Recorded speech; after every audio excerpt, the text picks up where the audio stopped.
Meu nome é Lavínia e hoje eu vou te contar a minha história. Minha vida virou de cabeça para baixo por causa de um amor. Bom, eu sempre fui estudiosa. E quando eu tinha 11 anos, ganhei uma bolsa de estudos em uma escola que só filhos da elite estudavam. Eu quase nem acreditei. A filha de um mecânico e uma costureira estudando junto com filhos de magnatas, políticos, enfim, a alta sociedade de Palermo. E o melhor, devido estudar bastante, consegui me adiantar nas séries. Então, enquanto eu tinha 11 anos, estava em uma turma de pessoas com 13. Meu primeiro dia de aula parecia assustador. Intimidador? Essa é a palavra. Mas duas meninas me fizeram sentir melhor. Aurora e Isabela. Elas foram simpáticas comigo, e então eu vi ele entrando em sala de aula. Ele parecia ter uma luz própria. Andava com uma confiança de quem domina o ambiente. Acredito que no primeiro instante não foi um gostar, foi admiração, sabe? Como alguém realmente pertencia àquele ambiente. As pessoas em volta, os amigos dele, riam do que ele falava, e mesmo só tendo 13 anos as garotas olhavam. Ele era alto para a idade, tinha cabelos escuros e olhos azuis. E eu? A menina ruiva, com sardas. Na verdade, eu era a única garota ruiva da escola, e isso me deixava sem graça, porque eu era diferente. Meu cabelo era liso, mas tinha leves ondas nas pontas. Então, no caso ondulado. Eu usava uma franja e tenho olhos verdes, mas nunca me senti bonita. O tempo foi passando. Entrei na escola em 1991 e fui virando adolescente. Comecei a ajudar alguns colegas de aula informalmente, só que foi crescendo tanto que passei a cobrar, e virou minha fonte de renda. Muitos vinham até mim e, além do dinheiro, eu fazia pelo prazer de ensinar, de sentir que estava fazendo a diferença. E quanto a Tiziano, ele nunca precisou de reforço. Ele era o garoto mais popular da escola e também colecionava ao longo dos anos conquistas. Ele jogava futebol, era bom nisso. E eu era boa nas matérias. Até que em fevereiro de 1996, em uma tarde que nunca vou esquecer, ele veio até mim. Disse que precisava de reforço e que tinham dito que eu era a melhor. Disse que precisava passar, pois era nosso último ano do ensino médio, que terminaria entre maio e no máximo junho daquele ano. Eu ia fazer 16 anos e ele 18. Eu coloquei ele na minha agenda e ele sempre chegava no horário. Falei pra ele que só ensinaria se ele levasse a sério. E assim o fez. Ele não só estudava quando estava comigo, mas eu percebia que ele estudava em casa também, porque sempre chegava com dúvidas de assuntos que ainda iríamos abordar. Chegava no horário, enfim, estava se dedicando. E o clima entre nós parecia estranho, como se houvesse algo a mais. Ou era coisa da minha cabeça, eu achava. Ele me desconcertava, mas eu disfarçava. Até que as provas chegaram e ele passou. Veio me contar numa felicidade contagiante. E claro, eu também fiquei muito feliz. Ele até me abraçou e rodopiou comigo no meio do pátio na frente de todo mundo. Quando nos tocamos, ele me pôs no chão e eu me recompus. Ele acabou me chamando para ir ao baile com ele. Pensei até em não aceitar, devido à sua fama de mulherengo, mas ele é irresistível. Fomos e lá nos beijamos. Foi incrível. Depois do baile, não nos desgrudamos mais. Eu e ele íamos à praia de Palermo juntos, andávamos de patins. No caso, ele andava e eu caía. Ele tinha muita paciência em me ensinar. Íamos ao cinema. Até que ele um dia veio até mim e disse que queria definir o que éramos, que queria namorar comigo. E eu, claro, aceitei. Quando que eu iria imaginar que justo ele estava afim de mim? E foi incrível. Passamos as férias mais lindas. O verão foi intenso. A química entre nós era palpável. Estávamos sempre juntos, nos beijando. E certo dia, a mãe dele tinha viajado, o pai tinha morrido e o tio não morava na mesma casa que ele. Ele me convidou para ver um filme na casa dele. Minhas amigas falaram: "Você sabe o que ele tá querendo, né? Você acha que tá preparada?" Eu já tinha feito 16 anos em junho e eu disse que estava, que o que sentia por ele era muito forte. Elas comentaram que, como ele era comigo, nunca foi com nenhuma outra. Eu fui naquela noite à casa dele. Assistimos, comemos e acabou rolando. Minha primeira vez com ele e foi incrível. Ele foi paciente e gentil. Depois disso, parece que cruzamos uma linha imaginária e o relacionamento foi para um outro nível. Estávamos sempre pensando nisso. Nossos amigos sempre nos zoavam e diziam: vocês se comem com os olhos, vão para um quarto. E na real era onde estávamos quase sempre. Em setembro começamos na faculdade. Eu escolhi TI. Eu queria saber fazer software. Inclusive estava trabalhando em um projeto que muitos diziam ser ficção científica, porque era muito à frente do nosso tempo. Era pagamentos digitais. Hoje é uma realidade, mas em 96 não. E Tiziano fazia administração, porque ia administrar os negócios da família dele. Ele era o último da família Martinelli. Seu pai só tinha tido ele e morreu quando ele tinha 6 anos, e seu tio era estéril e o via como um filho. Na faculdade também passei a ensinar, porque a maioria que estudou comigo estava naquela faculdade. Eu também consegui bolsa. Era a melhor faculdade de Palermo e toda a elite estava lá também. Quase ninguém conseguia bolsa ali, e eu consegui. Meus pais estavam muito orgulhosos e eu feliz. Na faculdade eu também ensinava, e em outubro de 96 conheci Mateu. Ele era do segundo ano, estudava engenharia. Estranhei ele querer aulas comigo sendo caloura do primeiro ano, mas minha fama corria, e eu ensinava cálculo para ele. Ele era bonito. Não que eu ligasse, porque só tinha olhos para Tiziano. Mateu era daqueles garotos confiantes, sabia que era bonito e se aproveitava disso. Ele tinha cabelos castanhos claros e olhos verdes, sorriso confiante, meio cafajeste até. Pelo menos era o que parecia. E Tiziano não gostou de eu dar aulas para ele. Pelo que pude notar, eles se conheciam. Perguntei a Tiziano o porquê ele não queria, visto que aquilo era minha principal fonte de renda. Ele disse que sabia da fama do Mateu e que não gostava de como ele me olhava. Mateu era pontual e parecia que realmente tinha dúvidas legítimas. Ele não me faltava ao respeito. Era até divertido. Tiziano passou a aparecer na biblioteca para nos vigiar. Eu até achava bonitinho. Justo ele com ciúmes de mim. E eu até falei para ele ir se isso faria ele se sentir melhor. Mateu, claro, achava engraçado. E certa tarde me perguntou se eu não me incomodava. Eu disse que não. Que Tiziano não confiava nele. Ele sorriu de lado e disse: ele tá certo em não confiar. Eu no lugar dele também não confiaria. E meu namoro com Tiziano foi avançando. Ele me levou para conhecer a mãe dele, que me viu super bem. Ela era uma mulher super elegante. Ela tinha uma grife de roupas. Por isso viajava muito, principalmente Milão e Paris. Ficávamos sempre sozinhos na casa dele. Em 97, ele me levou para conhecer o tio dele. A casa tinha uma energia estranha. Era cheia de câmeras, muitos seguranças armados. O tio dele era um homem de uns 40 anos. Parecia um pouco com Tiziano, mas ele era intimidante, muito observador. Semanas depois, voltamos novamente lá. Eu não queria, mas Tiziano disse que era importante para ele e acabei cedendo. Foi meu pior erro. Fui e comemos. Tiziano e o tio se ausentaram em um momento. Depois eu precisei ir ao banheiro e a casa era enorme e acabei me perdendo. Cheguei a uma porta entreaberta e o que eu vi me marcou para sempre. O tio dele discutindo com um homem que parecia espancado, o rosto desfigurado, sangue escorrendo. E então, sem hesitar, ele levantou a arma e disparou na cabeça daquele homem. Meu corpo congelou. Eu não conseguia me mexer. Quando finalmente reagi, saí dali em silêncio, as pernas tremendo, e me tranquei no banheiro. Vomitei. Chorei. Tremia tanto que mal conseguia ficar em pé. Até que alguém bateu na porta. Era Tiziano. A voz dele preocupada pedindo para entrar. Juntei o pouco de forças que tinha e abri. Quando ele me viu, pálida, tremendo, perguntou: o que você viu? Eu contei. Ele fechou os olhos, respirou fundo e disse: vou te proteger. Ninguém precisa saber que você viu algo. Tenta disfarçar ao voltarmos para a sala.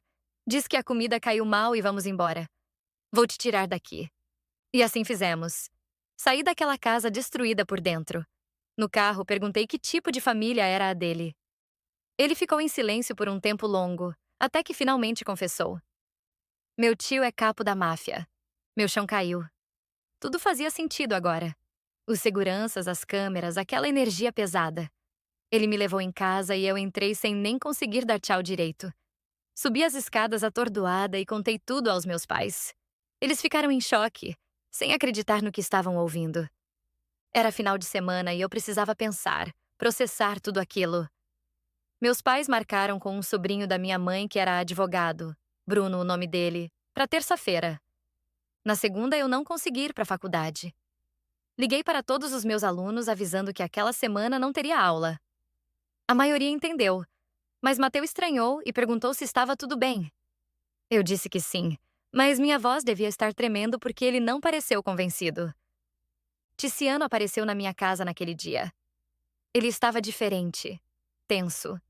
Me contou que o tio sabia de tudo. Tinha visto nas câmeras de segurança. E que a única saída para eu não ser eliminada era casar com ele. Casar. Ele disse assim, sem romance nenhum, sem aquele brilho no olhar que eu sempre imaginei ver num pedido de casamento. Não foi um pedido, foi uma sentença, uma solução para me manter viva. Eu o amava, amava tanto. Mas não era assim que eu sonhei. Não tão nova, mal tinha completado 16 anos. Não forçada por uma ameaça de morte. Não como prisioneira de uma família mafiosa. Eu tinha sonhos, queria estudar, ter uma carreira, realizar coisas. Queria viver antes de casar. E quando me casasse, queria que fosse por amor, por escolha, não por obrigação. Na terça fomos ver o Bruno. Eu estava decidida, queria denunciar. Mas meus pais pediram pra gente ir até ele primeiro, pedir uma opinião profissional. Bruno já tinha quase uns 30 anos. Era sério, confiável. Quando contei tudo, o rosto dele mudou completamente. Ele ficou sério, preocupado. Disse que eu não poderia denunciar. Domenico Martinelli era muito poderoso na Sicília. Tinha vários juízes e policiais na folha de pagamento. Se eu denunciasse, ele me encontraria. E gente assim não deixa testemunhas vivas para contar histórias. Eu senti meu estômago revirar. Era aquilo então? Ou eu fugia, ou eu morria. Bruno deve ter visto o desespero no meu rosto porque ele continuou. Olha, eu tenho um amigo no MIT que me deve um favor. Vou pedir para ele ver se consegue uma bolsa para você lá. Sua tia sempre falou que você tem notas excelentes. Com seu histórico, a gente tem chances. Vamos tentar. E assim ele fez. E foi por isso que quando Bruno me ofereceu aquela fuga, eu aceitei sem pensar duas vezes. Quanto a Ticiano, eu fiquei distante aquela semana toda. Precisava pensar, processar tudo. Na quarta, Bruno ligou com a notícia. O amigo conseguiu. Com o meu histórico acadêmico que enviei, ele conseguiu a bolsa no MIT. Era para eu estar lá na próxima segunda, mas chegar na sexta para conhecer os dormitórios e me situar. Bruno já tinha até comprado a passagem. Quinta-feira, 6 da tarde. Tudo estava acontecendo rápido demais. Fui na faculdade me despedir das minhas amigas. Pedi para elas não contarem para ninguém. Não contei o que tinha visto, claro. Mas elas perceberam que tinha algo muito errado. Não insistiram, apenas me abraçaram forte e desejaram o melhor. Eu ia sentir tanta falta delas. Aurora e Isabela eram como irmãs para mim. Na quinta, dia da viagem, meus pais e Bruno foram me deixar no aeroporto. A despedida foi dolorosa. Quando eles foram embora, fiquei ali sozinha na sala de embarque, perdida nos meus pensamentos. Até que senti uma presença atrás de mim. Quando virei, era ele. Ticiano perguntou se eu ia embora assim, sem me despedir. Eu não aguentei e o abracei. Sabia que seriam anos separados. Talvez nunca mais nos víssemos. A despedida no aeroporto foi a coisa mais difícil que já fiz. Chorei abraçada nele e ele me abraçava cheirando meus cabelos, como se quisesse guardar aquele momento para sempre. E eu embarquei. Mal sabia eu que estava caindo numa armadilha. Quando cheguei nos Estados Unidos, fui pegar minha bagagem. De repente, policiais me cercaram enquanto um cachorro farejador latia desesperado na direção da minha mala. Eles me pediram para acompanhá-los. Ao revistar minha bagagem, acharam drogas. Um pacote grande, muito grande. Suficiente para não se enquadrar em consumo próprio, mas sim tráfico internacional. Fui julgada e condenada a 20 anos de prisão. Eu tinha 16 anos. Certeza que foi Domenico Martinelli que armou tudo. E o pior, eu acredito que Ticiano sabia. Deixou acontecer porque assim eu viveria. Mesmo que fosse uma vida sem liberdade, sem sonhos, sem futuro. Pelo menos o advogado conseguiu uma coisa. Depois que eu completasse 18, seria transferida para uma prisão de colarinho branco, segurança mínima. Não eram criminosos violentos. E nessa prisão eu poderia estudar, me formar. Mas aí veio o golpe final. Após o julgamento, descobri que estava grávida de 15 semanas. Meu mundo desabou de novo. Como se ainda houvesse chão para cair. A médica foi direta. Com 15 semanas, você só tem duas opções: dar para adoção ou deixar com parentes. Já tinha sido dilacerante ter que ligar para os meus pais e contar que tinha sido presa. Eles tinham lutado tanto por mim, feito tantos sacrifícios. E agora eu tinha que ligar e dizer que estava grávida, presa, destruída. Eles estavam vendendo nosso apartamento em Palermo naquele momento. Iriam para Roma, onde meu pai tinha parentes. Quando liguei e contei, minha mãe não hesitou. Disse que pegaria parte do dinheiro da venda e viria buscar meu filho. Sim, eu já sabia que seria um menino. E assim foi. Minha mãe veio quando ele estava quase completando 40 dias. Me despedir dele foi a dor mais profunda que já senti. Eu dei o nome de Salvatore para ele. Porque no meio de toda aquela escuridão, aquele bebê me deu forças para continuar viva. Ele foi meu salvador em meio àquela dor e sofrimento. Os anos foram passando devagar, pesados. Eu me formei em 2002. Minha mãe sempre escrevia e mandava fotos de Salvatore. Ele era lindo. Mas parecia tanto com Tiziano que doía olhar. Mesmo os olhos azuis penetrantes, mesmo o cabelo escuro, mesmo o formato do rosto. Era o pai esculpido em miniatura. Em 2005, 8 anos depois da minha prisão, recebi uma visita inesperada. Um agente da DEA entrou na sala de visitas e me fez uma proposta que mudaria tudo. Ele disse que tinha visto meu depoimento de 97, onde constava o nome de Domenico Martinelli. Que esse homem agora era muito mais poderoso, traficava por toda a Europa e há mais de 2 anos estava operando nos Estados Unidos. Que eles queriam capturá-lo, mas o homem era esperto demais. Já tinham infiltrado 7 agentes na organização dele e ele descobriu todos. E acabou com cada um deles. Eu perguntei: e o que isso tem a ver comigo? Eu nem consegui provar que fui incriminada. Ele explicou: por você conhecer o sobrinho, que é como um filho para ele, você poderia se infiltrar. Já tentamos através do Tiziano também, mas ele não passa mais de uma noite com ninguém. Nossas agentes não tiveram sucesso. Falei que se eu aparecesse lá, Domênico me eliminaria na hora. Ele sorriu. Ninguém vai saber que é você. Vamos te transformar completamente. E continuou. Se você topar, vai sair livre daqui. Seu histórico de presa será apagado. Eu te investiguei, Lavínia. Você não tem perfil de mula. Foi aceita no MIT. Tem um histórico brilhante. Eu acredito na sua inocência. Mas isso não é suficiente para tirar os cargos. Se você nos ajudar, aí sim, você será livre de verdade. Eu fiquei em silêncio, processando. E então pensei, seria a minha chance de fazer Domênico pagar. E também de me vingar de Tiziano, que me deixou apodrecer ali dentro sabendo que eu era inocente. Olhei pro agente e disse: eu aceito. E aí? O que você acha que aconteceu depois? Será que eu consegui me infiltrar? Será que Tiziano me reconheceu? Se inscreve no canal para acompanhar minha história completa nos próximos episódios. Mas se você tá morrendo de curiosidade e não aguenta esperar, o livro A Dama Escarlate conta tudo em detalhes, com muito mais emoção e reviravoltas que eu não vou conseguir colocar nesses vídeos. O link tá na descrição.